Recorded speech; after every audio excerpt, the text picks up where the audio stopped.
Hello.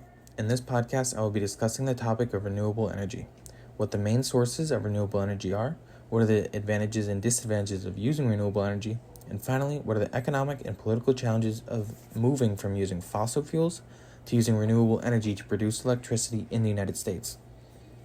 For starters, fossil fuels make up as much as 60% of generated electricity in the United States, whereas renewable energy makes up 21.4%. If you were curious, the other major energy source is nuclear, which makes up 18.6%. The four main sources of renewable energy are wind, hydropower, solar, and biomass. Wind makes up 10.2%, hydropower makes up 5.7%, solar makes up 3.9%, and biomass makes up 1.1%.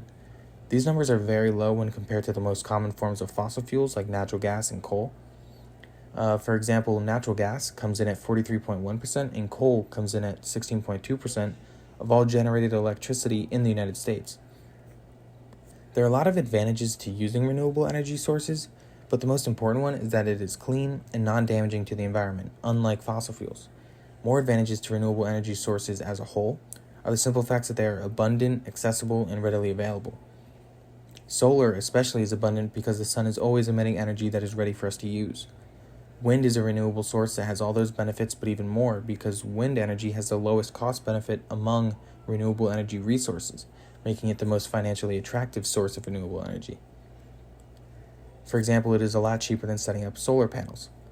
The advantages of hydropower are that it also has a low cost of operation and maintenance.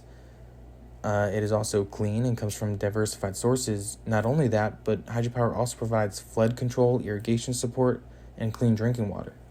Biomass also has an excellent cost-benefit ratio, but it can also be stored and used later.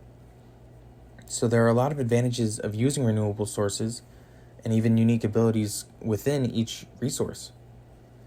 But there are a lot of disadvantages as well, ranging from the financial costs to even the sustainability itself of using these renewable sources. For example, the main disadvantage of solar power is that it has a very high production cost, a high panel cost, and a non-linearity of output power.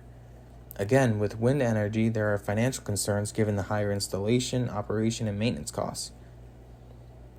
They also have a relatively low collecting power. Windmills are known for not being able to collect as much power as, say, solar, especially not as much as fossil fuels. Not to mention that some people consider windmills to be an eyesore and outright refuse to let them be built in their neighborhoods. Hydropower plants are criticized for being not only expensive, but to cause water pollution and damage fishing capacity. Biomass's main disadvantages are the fact that they require a lot of water and space for use.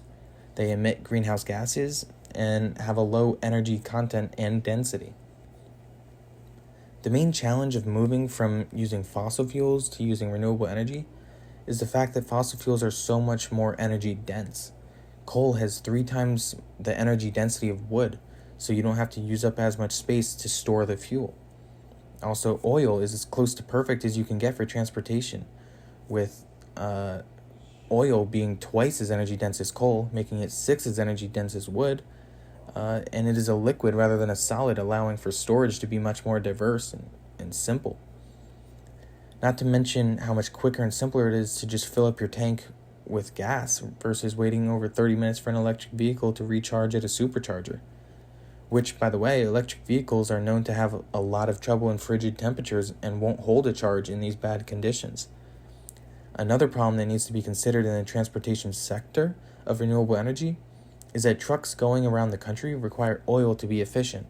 The standard 18-wheeler truck can go between 900 and 2,000 miles on a full tank of diesel, depending on weight of haul, weather conditions, etc. When it has to stop and refill, it can get off the road, stop at any gas station, fill up, and get back on the road within 15 minutes. While electric semi-trucks can only go a maximum of 250 miles on a full charge. Then when it has to stop to recharge, you have to hope to find a supercharger, where it will take a minimum of 90 minutes just to get to 80% charge. And that's hoping that there's no one in front of you charging, because then you'd have to wait for them first. All this is to say that the main problem with why it is so hard to move on from fossil fuels is because right now it is just so convenient. It is so much faster, quicker, and easier than using renewable energy. Right now, we do not have anywhere near the right infrastructure to support living on renewable energy. It would take trillions of dollars And we would need to change the entire structure of transportation in order to support a renewable energy society. So even though we are destroying the earth using fossil fuels, as of right now, there isn't enough incentive to switch to only renewable energy. It would cause too much of a financial burden for us to switch right now, and that's why we haven't.